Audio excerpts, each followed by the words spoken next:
Sayap-sayap yang terkembang. Seri 2 suramnya Bayang-Bayang. Audiobook, novel silat, cerita, S.H. Mintarja, episode 243. Ketika mereka berhenti di sebuah kedai, sambil meneguk minuman hangat, mereka sempat membicarakan sikap kepala tanah Perdikan Sembojan. Sayang sekali, berkata salah seorang dari keduanya, tanah Perdikan Sembojan tumbuh dengan baik. Kesejahteraan rakyatnya nampaknya cukup tinggi. Tetapi jika sikap kepala tanah perdikannya tidak terkendali, maka tanah perdikan itu akan terhapus dari percaturan tata pemerintahan Pajang. Kawannya menarik nafas dalam-dalam. Dengan nada berat ia berkata, sikap kepala tanah perdikan yang masih terlalu muda itu sulit dimengerti. Bahkan agaknya ibunya yang memiliki pengalaman yang luas memerintah tanah perdikan itu pun sulit untuk mengendalikannya. Yang lain mengangguk-angguk. Katanya, pengaruh apakah yang telah merasuk di dalam dirinya sehingga ia menjadi kehilangan kiblat. Tetapi kewenangan kedua orang perwira itu memang sangat terbatas. Mereka hanya dapat melaporkan apa yang telah mereka lakukan serta tanggapan kepala tanah perdikan itu. Demikianlah, malam itu keduanya langsung menghadap Ki Tumenggung Jayayuda dan ada di barak. Mereka melaporkan segala sesuatunya seperti apa adanya. Tanpa ada yang dikurangi dan tanpa ada yang ditambahi. Ki Tumenggung Jayayuda menarik napas dalam-dalam. Sambil mengangguk-angguk ia berkata, terima kasih. Aku akan melaporkan sikap kepala tanah perdikan itu. Salah seorang perwira yang pergi ke tanah perdikan itu pun kemudian berkata, Ki Tumenggung. Rasa-rasanya ada yang tidak sewajarnya terjadi pada kepala tanah perdikan itu. Sejak Ki Tumenggung berpesan, agar kami tidak mengambil tindakan apa-apa selain menampung segala persoalan yang kami hadapi, maka rasa-rasanya ada sesuatu yang tersembunyi pada sikap kepala tanah perdikan itu. Ki Tumenggung menarik napas dalam-dalam. Katanya, bukankah kau ingin mengatakan, bahwa sejak semula ada sesuatu yang kurang wajar? Perwira itu termangu-mangu sejenak. Namun kemudian katanya, begitulah, Ki Tumenggung. Ki Tumenggung mengangguk-angguk sambil menjawab, memang ada sesuatu yang tersembunyi di balik sikap kepala tanah Perdikan Sembojan yang masih terlalu muda itu. Kedua orang perwira itu saling berpandangan sekilas. Tetapi keduanya tidak bertanya lebih jauh. Mereka sadar, bahwa pertanyaan mereka tidak akan terjawab. Ki Tumenggung itu pun kemudian mempersilahkan kedua orang perwira itu untuk beristirahat. Kalian tentu merasa letih. Kedua orang perwira itu segera minta diri. Sebenarnya lah mereka memang merasa letih. Bahkan perasaan mereka pun merasa letih pula menghadapi sikap kepala tanah perdikan yang menimbulkan sikap mendua. Sebagai perwira prajurit Pajang, maka keduanya menganggap bahwa Pajang harus mengambil sikap tegas. Tetapi keduanya yang umurnya sudah merambat mendekati pertengahan abad melihat sesuatu yang pantas diperhatikan pada kepala tanah perdikan itu. Dalam pada itu, Ki Tumenggung Jayayuda sudah tidak mempunyai pilihan lagi. Pajang memang harus bertindak terhadap tanah perdikan Sembojan. Jika Pajang tidak menentukan sikap yang tegas, maka daerah yang lain pun akan berbuat serupa pula. Mereka tentu tidak akan mau mempertimbangkan latar belakang dari sikap kepala tanah perdikan Sembojan itu. Malam itu Ki Tumenggung Jayayuda menjadi gelisah sendiri. Timbul niatnya untuk memanggil Ki Rangga Dipayuda agar ia dapat membagi kegelisahannya. Tetapi niatnya itu diurungkannya. Namun pagi-pagi sekali Ki Dipayuda sudah dikejutkan oleh kedatangan seorang prajurit yang mengemban perintah Ki Tumenggung Jayayuda, memanggil Ki Rangga Dipayuda untuk menghadap. Ki Rangga sudah menduga, tentu persoalan yang menyangkut kepala tanah perdikan Sembojan. Sebenarnya lah, demikian ia menghadap Ki Tumenggung. Maka Ki Tumenggung itu pun berkata, Ki Rangga. Kepala tanah perdikan Sembojan benar-benar telah mengeraskan hatinya. Ki Rangga menarik napas dalam-dalam. Katanya seakan-akan ditujukan kepada diri sendiri, apa boleh buat. Baiklah, Ki Rangga, hari ini aku akan memberikan laporan langsung kepada Kangjeng Adipati. Berdasar perkenan Kangjeng Adipati bahwa akulah yang akan menyelesaikan persoalan tanah perdikan, maka aku akan mohon perintah-perintah berikutnya. Ki Rangga Dipayuda mengangguk-angguk betapapun jantungnya bergejolak. Bersiaplah Ki Rangga. Kesiapan jiwani untuk mengambil langkah-langkah tertentu sangat diperlukan. Apakah sebaiknya Kasada mengetahui persoalan ini dalam keseluruhan? Bertanya Ki Rangga. Pada saatnya memang perlu. Tetapi tentu tidak tergesa-gesa. Baik, Ki Tumenggung. Jawab Ki Rangga Dipayuda. Demikianlah, maka Ki Tumenggung pun segera bersiap, ia ingin menghadap Kangjeng Adipati sebelum para pemimpin Pajang menghadap di Paseban. Permohonan Ki Tumenggung untuk menghadap mendahului berlangsungnya sidang para pemimpin Pajang di Paseban ternyata dikabulkan, sehingga Ki Tumenggung telah datang ke istana lebih pagi dari para pemimpin Pajang yang lain. Ki Tumenggung kemudian telah melaporkan sikap kepala tanah Perdikan Sembojan. Ki Tumenggung sudah cukup memberikan kesempatan untuk mencairkan hatinya yang beku. Karena itu, sudah waktunya bagi Ki Tumenggung untuk bertindak. Yang hamba pertimbangkan adalah justru dalam suasana yang semakin panas sekarang ini. Agaknya hubungan antara Madiun dan Mataram sudah tidak dapat diperbaiki lagi dengan cara apapun juga. Karena itu, jika aku membawa prajurit ke tanah Perdikan Sembojan, sementara benturan antara Mataram dan Madiun terjadi, apakah hal itu tidak akan mengurangi kekuatan Mataram dan Pajang? Sementara di Madiun berkumpul prajurit yang seakan-akan jumlahnya tidak terhitung, sehingga Madiun justru mengalami kesulitan menyediakan pangan mereka. Ki Tumenggung, berkata Kanjeng Adipati, aku beri wewenang kau akan membawa prajurit secukupnya. Tetapi kalian harus siap bergerak dari arah selatan, jika perang Mataram dan Madiun pecah. Aku akan memberikan perintah lewat penghubung dengan segera demikian ada isyarat dari Mataram. Apakah tidak mungkin justru Madiun yang bergerak lebih dahulu ke barat? Bertanya Ki Tumenggung Jayayuda. Menurut perhitungan dan sesuai dengan laporan para petugas sandi, nampaknya dalam waktu dekat, Madiun tidak akan bergerak ke barat. Mereka justru membangun benteng pertahanan yang kuat dalam beberapa lapis. Baiklah Kanjeng, hamba akan segera berangkat ke tanah Perdikan Sembojan dengan pasukan hamba. Bawa pasukan lebih banyak dari pasukan Ki Tumenggung. Ki Tumenggung justru harus menyelesaikan persoalan tanah Perdikan dengan cepat. Jangan lebih dari sepekan, karena kemudian perhatian kita sepenuhnya harus tertuju ke Madiun. Menurut perhitungan, perang dengan Madiun jika harus terjadi, juga tidak akan segera terjadi dalam hitungan hari. Tetapi tentu dalam hitungan pekan. Tetapi satu hal yang perlu Ki Tumenggung ketahui. Pasukan Mataram sudah mulai bergerak ke timur. Tetapi tidak dalam wujud pasukan yang besar dan bergelora. Tetapi sedikit demi sedikit akan berada di Pajang dan sekitarnya.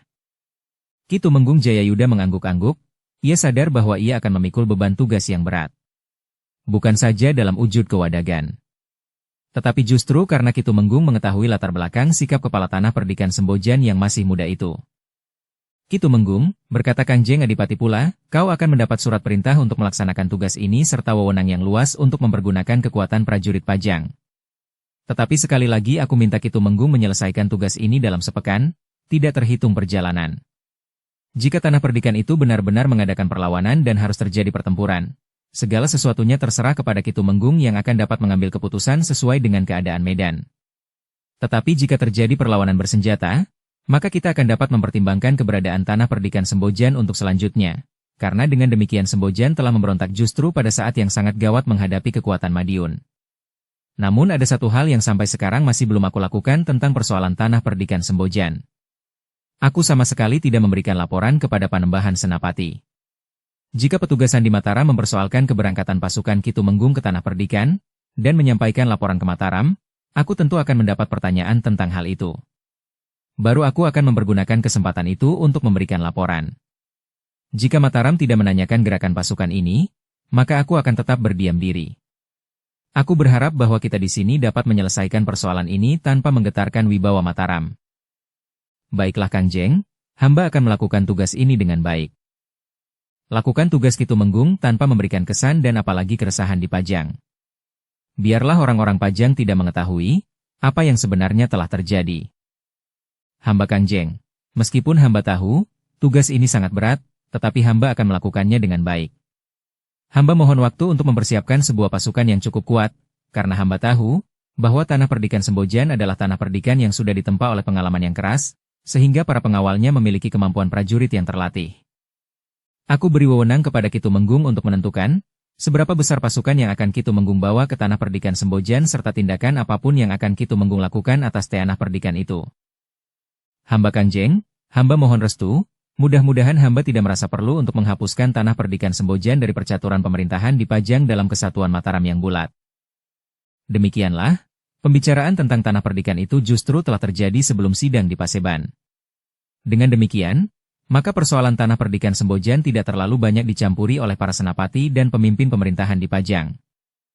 Ketika sidang di Paseban kemudian berlangsung, maka Kanjeng Adipati hanya sekedar memberitahukan saja kepada para senapati dan pemimpin pemerintahan, bahwa Kanjeng Adipati telah memerintahkan Ki Tumenggung Jayayuda untuk menyelesaikan persoalan yang berkembang di tanah Perdikan Sembojan.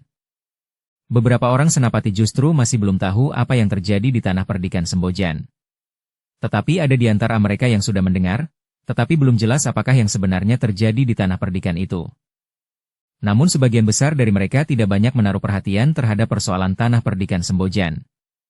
Apalagi penyelesaiannya sudah diserahkan kepada Ki Tumenggung Jayayuda. Demikianlah, maka sejak perintah dari Kanjeng Adipati Dipajang diterima oleh Ki Tumenggung, maka Ki Tumenggung pun segera melakukan persiapan-persiapan. Memang agak mengejutkan, terutama beberapa orang yang telah mengenal Risang. Seorang yang telah banyak membantu Ki Lurah Kasada di dalam melaksanakan tugas-tugasnya yang berat. Sementara itu beberapa orang yang lain, pernah ikut pula dalam pasukan yang digerakkan ke tanah perdikan Sembojan di saat Pajang dikuasai oleh Kanjeng Adipati dari Demak. Pada saat itu, tanah perdikan Sembojan memang tidak tunduk pada sikap Pajang yang tidak murni lagi. Ternyata bahwa Pajang telah mempersiapkan lagi pasukan yang cukup besar untuk bergerak ke tanah perdikan Sembojan. Persiapan yang dilakukan oleh Ki Tumenggung Jayayuda itu benar-benar telah mengguncang jantung Kasada. Sebagai seorang lurah prajurit yang justru berada di bawah kepemimpinan Ki Tumenggung Jayayuda, maka Kasada pun telah menerima perintah untuk mempersiapkan pasukannya. Dengan tergesa-gesa Kasada telah menemui Ki Rangga di Payuda.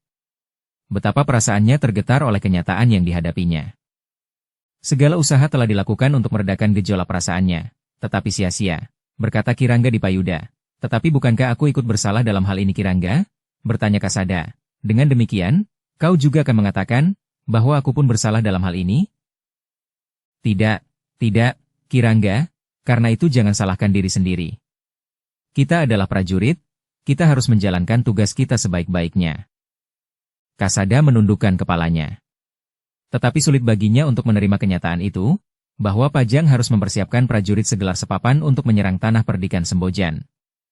Kasada tahu benar apa yang telah dilakukan Risang, kepala tanah perdikan Sembojan untuk membantu tugas-tugas yang diberikan kepadanya oleh Pajang. Juga apa yang telah dilakukan Risang untuk menegakkan wibawa Pajang di sekitar tanah perdikan Sembojan. Tetapi karena Risang tergelincir oleh persoalan pribadi, apa yang pernah dipersembahkan Risang kepada Pajang itu seakan-akan telah dilupakan. Kasada tidak pernah dapat menyisihkan perasaan bersalah, karena ia adalah penyebab dari goncangan-goncangan yang terjadi di dalam diri Risang. Tetapi Kasada pun tidak pernah dapat menyisihkan tekadnya untuk mendapatkan Riris sebagai sisihannya menyongsong masa depannya. Benturan perasaan yang terjadi di dalam diri Kasada itu rasa-rasanya akan memecahkan jantungnya. Apalagi jika ia mengingat sikap ibunya. Meskipun ibunya bukan seorang yang membentuk sikap dan wataknya, tetapi ia tetap ibunya, yang melahirkannya dengan mempertaruhkan nyawanya. Rasa-rasanya Kasada ingin melepaskan sesak di dadanya. Rasa-rasanya ia ingin berteriak sekeras ledakan guntur di langit. Kasada mengangkat wajahnya ketika ia mendengar Ki Rangga di Payuda berkata, "Sekarang kembalilah ke dalam pasukanmu. Bersiaplah untuk berangkat ke tanah perdikan akan datang setiap saat. Mungkin besok, mungkin lusa, tetapi mungkin pula hari ini." Kasada tidak dapat berbuat lain kecuali menganggukkan kepalanya sambil menjawab, "Baik, Ki Rangga." Dengan jantung yang berdebaran, Kasada melangkah kembali ke pasukannya. Apapun yang bergejolak di dadanya, namun Kasada telah mempersiapkan pasukannya baik-baik. Tetapi sementara itu, dada Ki Rangga di Payuda sendiri rasa-rasanya bagaikan akan meledak. Karena itu, maka ia telah minta kepada Ki Tumenggung Jayayuda waktu beberapa lama. "Apa yang akan Ki Rangga lakukan?" bertanya Ki Tumenggung. "Persoalannya langsung atau tidak langsung menyangkut anak gadisku, Ki Tumenggung. Untuk melepaskan atau setidaknya mengurangi tekanan perasaanku, aku akan memberitahukan persoalan ini kepada istriku. Tetapi kita sedang mempersiapkan pasukan Ki Rangga. Tengah hari aku sudah berada di barak ini kembali." Betapa kuatnya pegangan Ki Tumenggung Jayayuda pada alas pijakan seorang prajurit, namun ia tidak dapat menolak permintaan Ki Rangga untuk meninggalkan barak beberapa lama. Karena Ki Tumenggung mengetahui bahwa rumah Ki Rangga tidak terlalu jauh dari barak, maka Ki Tumenggung pun kemudian berkata, "Aku beri waktu sampai tengah hari, Ki Rangga." Sejenak kemudian, maka Ki Rangga di Payuda itu telah berpacu meninggalkan barak, menuju ke rumahnya yang memang tidak terlalu jauh. Namun betapa kegelisahan membalut jantungnya. Demikian memasuki regol halaman, Ki Rangga berusaha untuk tersenyum. Jangkung yang melihat ayahnya datang, segera menyongsongnya. Namun Jangkung tidak melihat kegelisahan di wajah ayahnya. Bahkan sambil tersenyum ayahnya itu bertanya, "Hi, kau tidak pergi ke sawah? Apa yang aku lakukan di sawah di musim seperti ini? Sawah kita baru saja disiangi. Air pun cukup melimpah dan pupuk sudah cukup," jawab Jangkung Jaladri. Ayahnya tersenyum. Katanya, "Bagus, mudah-mudahan hasilnya nanti dapat memadai," sahut ayahnya, Namun kemudian ayahnya itu pun bertanya, "Hi, apakah ibumu pergi ke pasar?" "Tadi, tetapi sekarang ibu sudah di dapur." "Riris? Ada. Ia sedang membantu atau justru mengganggu ibu di dapur?" "Biasanya ibu justru merasa terganggu." Kirangga tertawa. Katanya, "Kau yang selalu mengganggu mereka." Tambatkan kudanya, Jangkung menerima kendali kuda ayahnya dan menambatkannya pada patok yang memang sudah disediakan. Tetapi Jangkung itu pun bertanya, apakah ayah akan segera kembali ke bara atau tidak? "Jika tidak, biarlah kuda ini dibawa ke kandang." "Jangan, aku akan segera kembali. Aku hanya sebentar," jawab Kirangga yang kemudian melangkah naik ke pendapa dan langsung masuk ke ruang dalam. Nyi Rangga dan Riris yang kemudian mengetahui kehadiran Kirangga, telah menemuinya pula di ruang dalam. Keduanya memang agak terkejut mendengar kedatangan Kirangga, tetapi setelah mereka melihat Kirangga yang tidak menunjukkan kegelisahan dan bahkan tersenyum-senyum, keduanya menjadi tenang kembali. "Aku hanya memanfaatkan waktu luang," berkata Kirangga di Payuda, "tiba-tiba saja aku ingin pulang meskipun hanya sebentar." "Syukurlah jika tidak ada persoalan apa-apa," sahut Nyi Rangga di Payuda. Nyi Rangga pun kemudian minta agar Riris membuat minuman bagi ayahnya dan sekedar makanan yang ada. Bagaimanapun juga sebagai seorang istri, rasa-rasanya tergetar juga hatinya karena kegelisahan suaminya, betapapun suaminya berusaha menyembunyikannya. Karena itu, Nyi Rangga sengaja menyingkirkan Riris, seandainya Kirangga ingin mengatakan sesuatu yang tidak perlu diketahui oleh anak-anaknya. Sebenarnya lah setelah Riris pergi ke dapur, serta Jangkung masih sibuk mengamati kuda ayahnya yang menurut penilaiannya termasuk kuda yang tidak begitu baik, maka Kirangga di Payuda pun telah menceritakan persoalannya kepada Nyi Rangga. Jantung Nyi Rangga terasa bergetar semakin cepat. Dengan suara-suara yang sendat ia bertanya, "Lalu, apakah yang sebaiknya Kirangga lakukan?" "Aku memang menjadi bingung, Nyi. Sebagai prajurit aku tidak mempunyai pilihan. Tetapi justru karena sumber persoalannya itu menyangkut keluarga kita, maka aku benar-benar kehilangan akal. Dalam persoalan ini, Ki Tumenggung Jayayuda juga sudah berusaha sejauh dapat dilakukannya dalam batas kuasa dan wewenangnya. Beberapa kali Ki Tumenggung memerintahkan prajuritnya pergi ke tanah perdikan. Bahkan secara pribadi Ki Tumenggung pernah memanggil Risang untuk menemuinya. Risang memang datang secara pribadi. Tetapi Risang sama sekali tidak dapat dilunakkan hatinya, ia tetap berkeras dengan sikapnya yang salah itu." Nyi Rangga termangu-mangu sejenak. Terbayang betapa hati anak muda itu hancur karena Riris telah menerima lamaran Kasada. "Aku tidak dapat berbuat apa-apa, Nyi," berkata Ki Rangga kemudian. Nyi Rangga harus menahan perasaannya, agar dari matanya tidak menitik air mata. Sementara itu, Ki Rangga pun kemudian berdesis, "Nyi, aku tidak tahu, manakah yang lebih baik. Apakah Riris akan kita beritahu persoalan ini atau tidak?" Nyi Rangga mengangguk-angguk kecil, katanya, "Memang terlalu rumit Ki Rangga. Rasa-rasanya apa yang kita lakukan serba salah. Sebenarnya sejak Angger Risang minta Riris mendampinginya dalam upacara wisuda, seharusnya kita sudah tahu maksudnya. Aku memang merasakan akan hal itu, Nyi. Tetapi pada waktu itu, aku juga sudah merasakan sentuhan getar hati Kasada. Aku mencoba membayangkan, apakah yang akan dilakukan oleh Kasada, seandainya Risanglah yang datang melamar dan yang kemudian kita terima." Nyi Rangga menarik napas dalam-dalam. Anak gadisnya yang cantik itu telah membuat kedua orang tuanya menjadi pening. Tetapi sudah tentu bahwa itu bukan salah Riris. Meskipun demikian, Nyi Rangga itu pun berkata, seandainya Riris tidak terlalu akrab dengan keduanya. Sulit bagi kita untuk membatasi pergaulan mereka. Kita tahu, bahwa kedua-duanya berkenalan dengan Riris dengan cara yang hampir sama pula. Kedua-duanya pernah menolong Riris dari tindak kekerasan. Nyi Rangga mengangguk-angguk. Namun seperti Ki Rangga, maka ia pun merasakan gejolak perasaan yang menghentak-hentak di dadanya. "Nyi," bertanya Ki Rangga kemudian, "aku ingin mendengar pendapatmu. Apakah hal ini perlu kita beritahukan kepada Riris atau tidak?" Nyi Rangga memang menjadi bimbang pula. Dengan nada berat ia justru bertanya, "Bagaimana sebaiknya menurut Ki Rangga?" "Aku bingung Nyi. Seandainya Riris tidak diberitahu sekarang, maka jika pada suatu ketika mengetahui sementara keadaan sudah menjadi sangat buruk, maka ia tentu akan sangat menyesal. Tetapi jika ia kita beritahu sekarang, akibatnya akan dapat menjadi sangat buruk pula." "Bagaimana dengan Jangkung?" bertanya Nyi Rangga pula. Ki Rangga menarik napas panjang. Katanya, nampaknya Jangkung merasa dirinya lebih dekat dengan Risang. "Ya, tetapi Jangkung tidak pernah mengganggu semua rencana Ki Rangga. Ia patuh melakukan apa yang Ki Rangga katakan kepadanya meskipun ia tidak sependapat. Ki Rangga Dipayuda mengangguk-angguk. Katanya, aku memang harus berterima kasih kepadanya. Nyi, berkata Ki Rangga kemudian, sebaiknya kita memang memberitahukan hal ini kepada kedua orang anak kita. Apapun yang kemudian terjadi, mereka tidak akan meletakkan seluruh kesalahan pada kita. Nyi Rangga termangu-mangu sejenak. Memang sulit dibayangkan, betapa perasaan Riris akan terluka. Dalam kebimbangan Nyi Rangga bertanya, tetapi keadaan akan semakin buruk, jika Riris kemudian mengambil keputusan untuk melepaskan kedua-duanya.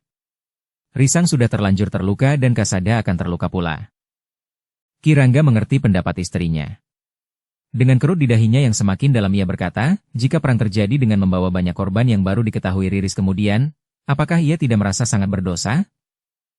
Baiklah, Ki Rangga, berkata istrinya, aku akan memanggil mereka. Sejenak kemudian, Jangkung dan Riris sudah duduk bersama mereka. Riris telah sekaligus membawa minuman hangat bagi ayahnya dan beberapa potong makanan. Namun kedua anak Ki Rangga itu memang menjadi berdebar-debar. Setelah minum beberapa teguk, Ki Rangga itu pun berkata dengan suara yang seakan-akan tersangkut dai kerongkongan, kau Jangkung dan kau Riris. Ayah hari ini memerlukan pulang meskipun hanya sebentar, karena ayah ingin minta diri. Mungkin malam nanti, mungkin besok pagi atau besok siang, ayah akan berada dalam pasukan segelar sepapan yang berangkat melakukan kewajiban. Apakah perang antara Mataram dan Madiun sudah pecah? Bertanya Jangkung. Tidak, Jangkung.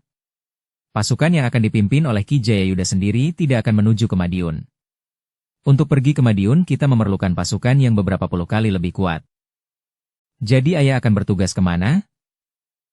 Ki Rangga Dipayuda menarik napas dalam-dalam. Namun kemudian dengan sangat berhati-hati Ki Rangga menjelaskan, bahwa Pajang telah mengirimkan pasukan yang terhitung kuat ke Tanah Perdikan Sembojan. Tanah Perdikan Sembojan? Ayah, itu tidak mungkin. Kecuali jika Mataram, Pajang dan pasukan pengawal Tanah Perdikan Sembojan yang memiliki kemampuan prajurit itu akan mendekati Madiun dari sisi selatan. Sahut Jangkung, Ki Rangga menggelengkan kepalanya. Dengan sangat berhati-hati pula ia menjelaskan, bahwa Pajang terpaksa datang ke Tanah Perdikan Sembojan untuk menegakkan wibawa Pajang.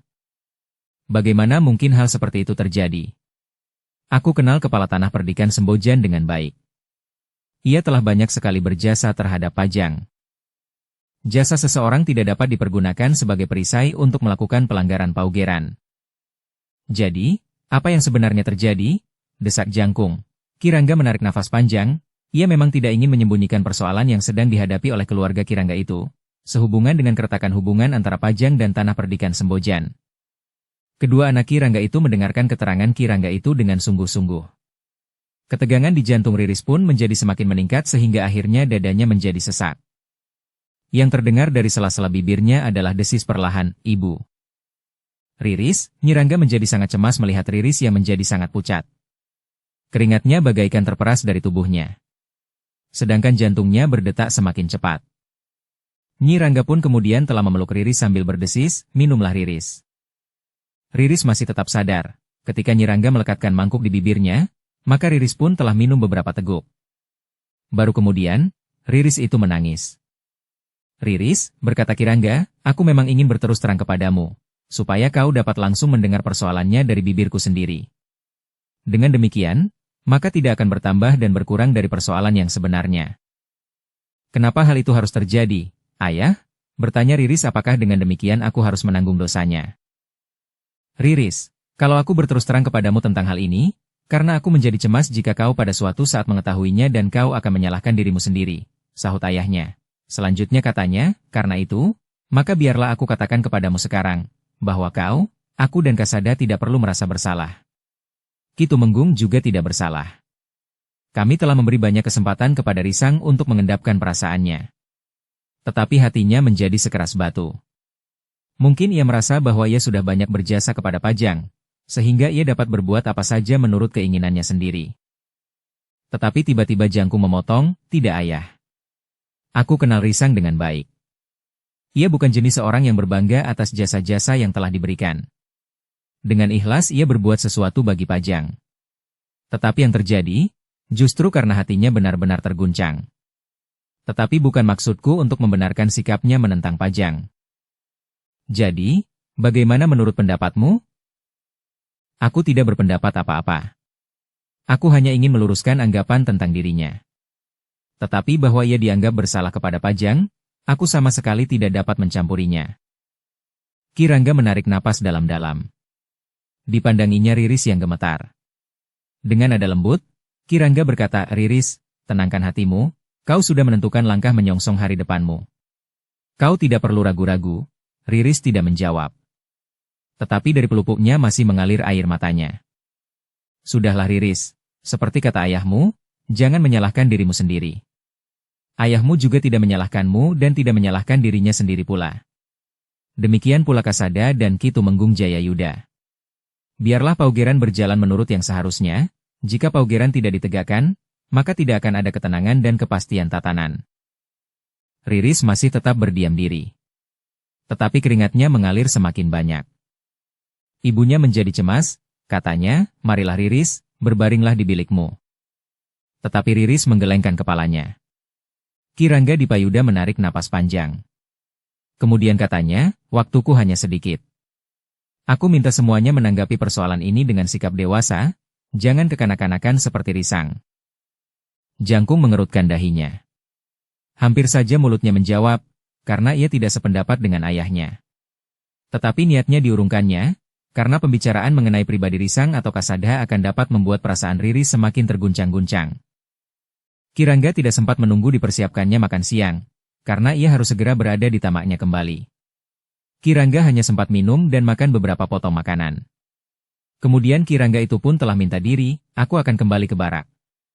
Sekali lagi aku minta agar kalian bersikap dewasa." Riris masih saja tidak menjawab. Sementara Jangkung pun berkata, "Baiklah ayah. Kami akan melakukan sebagaimana ayah kehendaki. Nanti atau besok pagi aku akan pergi ke Pajang. Aku ingin tahu, kapan ayah berangkat ke tanah perdikan bersama pasukan Pajang itu." Ki Rangga pun kemudian meninggalkan rumahnya kembali ke barak. Nyi Rangga, Jangkung dan Riris mengantarnya sampai ke Regol. Bagaimanapun juga hati mereka merasa berat untuk melepaskan Ki Rangga pergi ke medan perang. Seharusnya ayah sudah mengundurkan diri. Waktu ayah diangkat kembali, seharusnya memberikan batas waktu kesediaannya, sehingga tidak berlarut-larut seperti sekarang. Apalagi keadaan menjadi semakin panas, persoalan dengan Madiun menjadi semakin gawat, sementara persoalannya menjadi bertambah rumit karena sikap tanah perdikan Sembojan, desis Jangkung. Riris sama sekali tidak menyahut. Tetapi ia menutupi wajahnya dengan kedua belah tangannya. Terdengar isaknya justru menjadi semakin keras. "Sudahlah," berkata Nyi Rangga, "marilah." Riris memang langsung berlari ke dalam biliknya.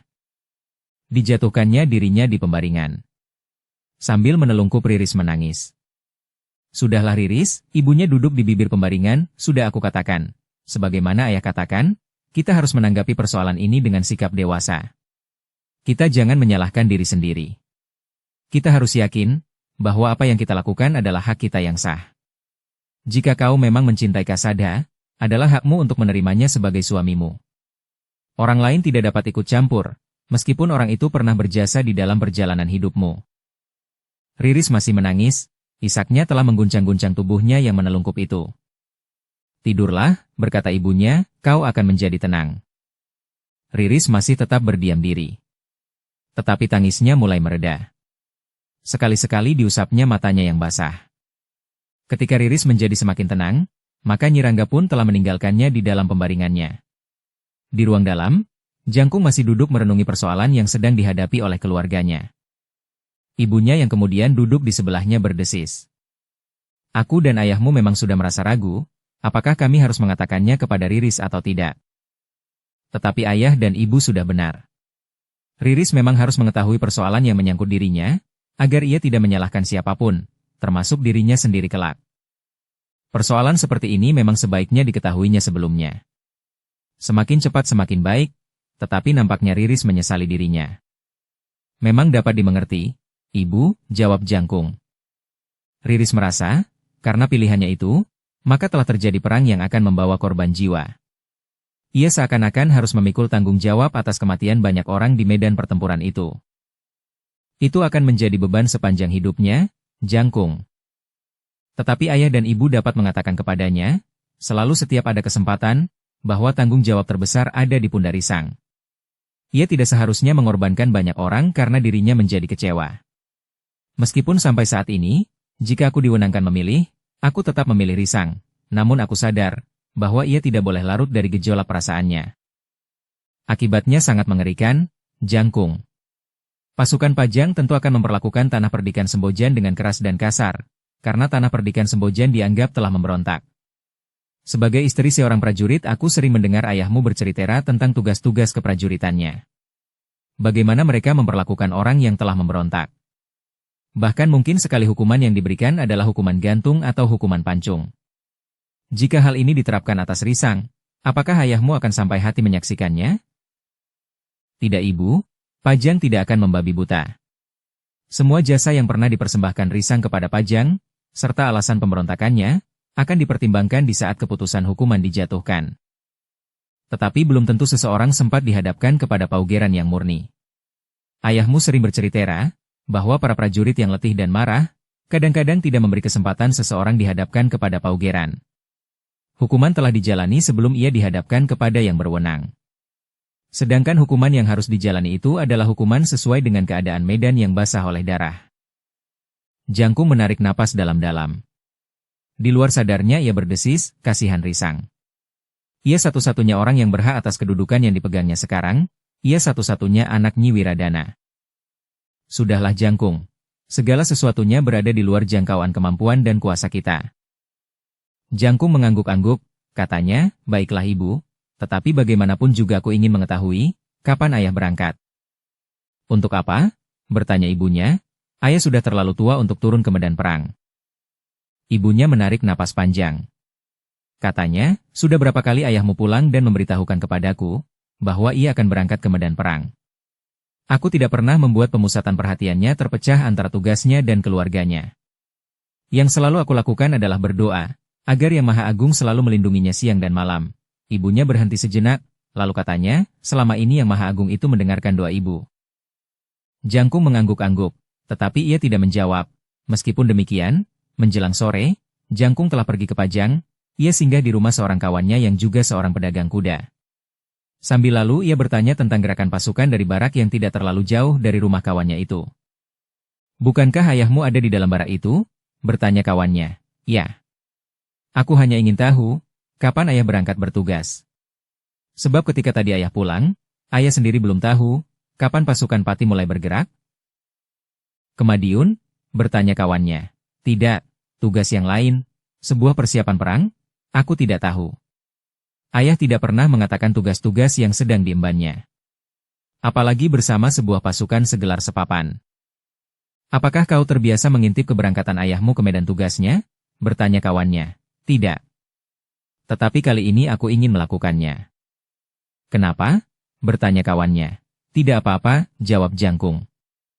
Kawannya tersenyum, katanya, baiklah, aku akan mencoba bertugas sebagai prajurit sandi. Jangkung pun tersenyum, katanya, jika kau berhasil dengan baik, maka aku akan memberitahukannya kepada ayahku. Mungkin kau benar-benar akan diangkat menjadi prajurit sandi. Aku? Kawannya tertawa. Katanya kemudian, aku adalah jenis orang yang tidak dapat diikat dengan tatanan. Aku bangun kapan saja aku mau bangun. Mungkin setelah matahari sepenggalah. Mungkin setelah saatnya pasar Temawon atau bahkan tengah hari. Jika aku menjadi prajurit, maka aku tidak akan tahan terhadap tatanan ketertibannya. Jangkung menepuk bahu kawannya sambil tertawa pula. Namun kemudian katanya, baiklah, aku minta diri. Jika kau lakukan tugas ini dengan baik, besok kau akan diangkat menjadi lurah. Lurah Belantik Kuda, keduanya pun tertawa. Namun kemudian Jangkung pun telah minta diri. Katanya, ibu akan menjadi gelisah jika aku tidak segera pulang. Baiklah, kapan kau akan datang lagi? Besok pagi. Demikianlah, Jangkung pun kemudian meninggalkan Pajang kembali pulang. Tetapi di rumah Jangkung tidak mengatakan kemana saja ia pergi dan apa saja yang dilakukan. Ketika ibunya bertanya, maka Jangkung itu pun menjawab, ada seorang saudagar permata yang memerlukan seekor kuda yang baik. Saudagar itu terbiasa menempuh perjalanan jauh. Dan bahkan kadang-kadang harus melarikan diri dari kejaran penjahat jika ia merasa tidak dapat melawannya. Ibunya tidak bertanya lebih lanjut. Bahkan Jangkunglah yang bertanya, bagaimana dengan Riris? Ia sudah menjadi lebih tenang. Syukurlah, desis Jangkung. Sebenarnya lah bahwa Riris telah duduk di amben panjang di dapur. Dipandanginya lidah api yang menjilat-jilat di perapian. Di atas api itu terdapat sebuah belanga yang berisi air yang sedang mendidih.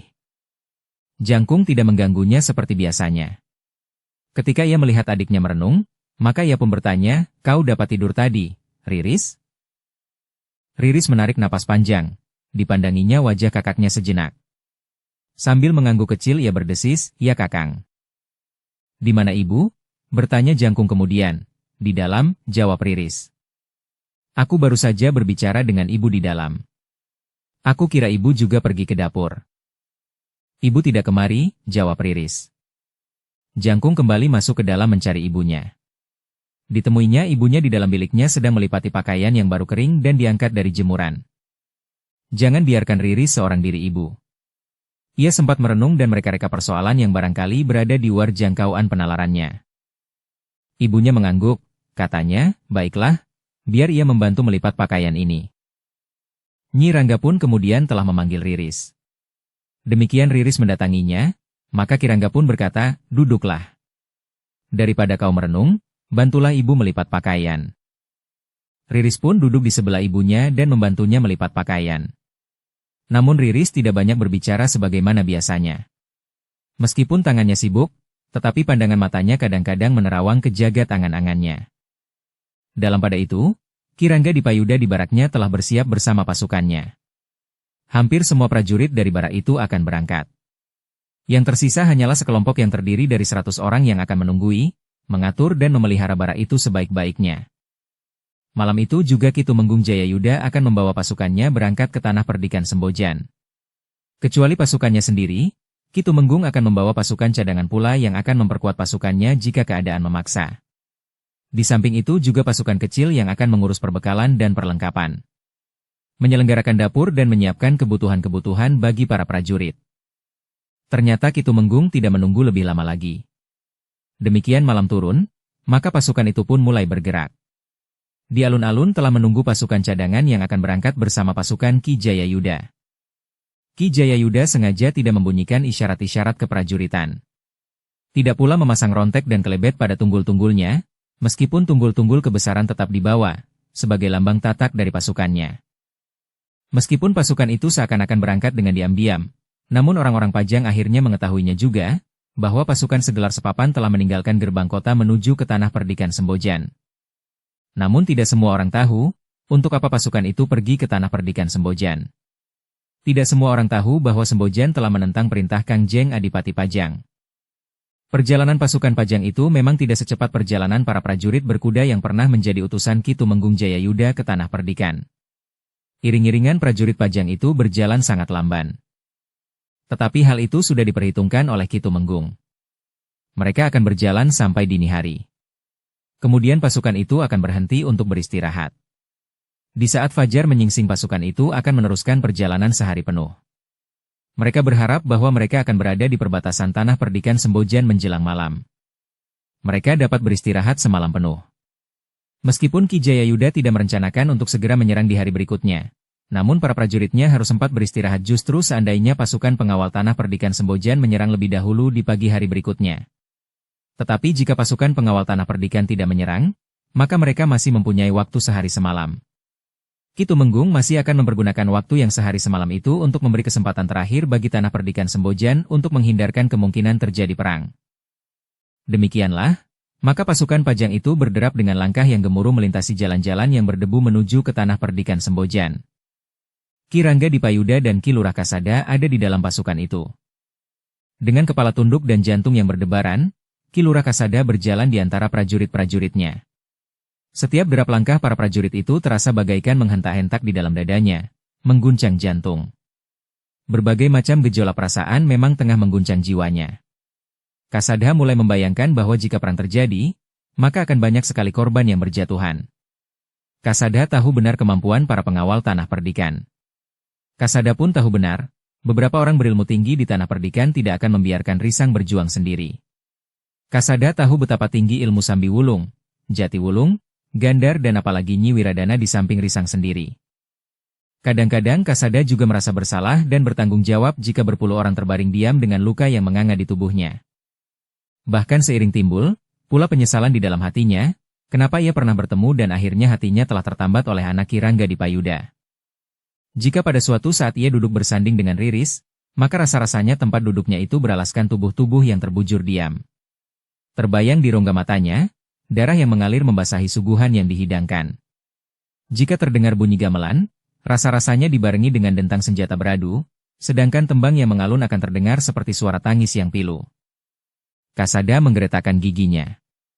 Tetapi apakah ia harus melangkah surut sementara Risang sama sekali tidak beranjak dari tempatnya berdiri meskipun ia tahu bahwa di antara rakyatnya sendiri akan jatuh berpuluh korban pula? Bahkan nama tanah perdikan Sembojan pun tentu akan segera berakhir. Kasada masih melangkah di antara prajurit-prajuritnya. Tetapi tubuhnya seakan-akan sekedar hanyut di antara pasukannya yang berderap maju itu. Dalam pada itu, maka rencana perjalanan sebagaimana sudah diatur oleh Ki Tumenggung itu pun dilaksanakan dengan tertib. Pasukan itu sama sekali tidak berhenti sepanjang malam sampai menjelang pagi. Baru kemudian Kirangga itu memberikan isyarat untuk menghentikan pasukan di sebuah pategalan yang luas. Para prajurit diizinkan untuk beristirahat sampai fajar.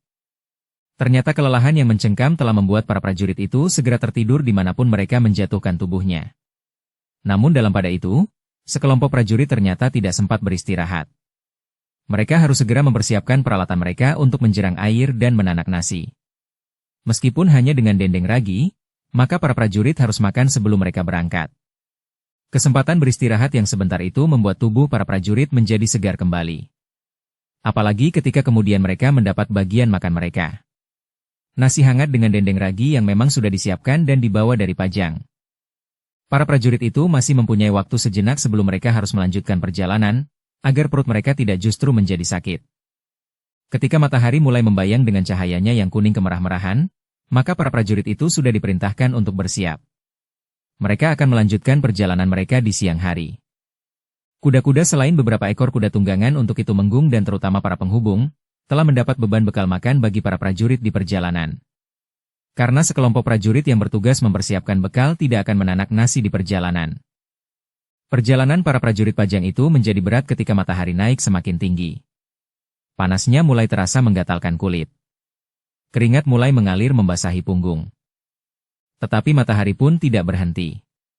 Matahari pun memanjat langit semakin tinggi dan panasnya pun terasa semakin menyengat. Perjalanan yang berat itu telah membuat para prajurit menjadi semakin garang. Telapak tangan mereka yang basah oleh keringat membuat tangan mereka menjadi gatal. Rasa-rasanya mereka ingin lebih cepat menarik senjata mereka dari urangkanya. Panasnya, desis seorang prajurit sambil mengusap dahinya. Aku lebih senang bertempur menghadapi musuh daripada dipanggang di teriknya sinar matahari seperti ini. Kita akan mengalami kedua-duanya. Bertempur sambil dipanggang di panasnya sinar matahari seperti ini. Tetapi ada sasaran untuk melepaskan gejolak perasaan kita, jawab kawannya. Prajurit itu mengangguk-angguk. Sedikit lewat tengah hari, Ki Tumenggung Jayayuda memerintahkan prajurit-prajuritnya untuk beristirahat. Meskipun disediakan kuda bagi Ki Tumenggung, dan beberapa orang pemimpin yang lain, tetapi mereka telah ikut merasakan betapa lelahnya berjalan kaki. Karena Ki Tumenggung sendiri menempuh perjalanan dengan berjalan kaki sebagaimana para prajurit yang lain, maka para pemimpin yang lain pun terpaksa harus berjalan pula. Perjalanan pasukan itu ternyata telah menarik banyak perhatian. Orang-orang yang berada di sawah menjadi berdebar-debar. Tidak terpasang rontek dan umbul-umbul. Tidak pula nampak lebet terikat pada tunggul. Bersambung ke episode 244. Dukung kami dengan subscribe, follow, like, komen dan share. Terima kasih.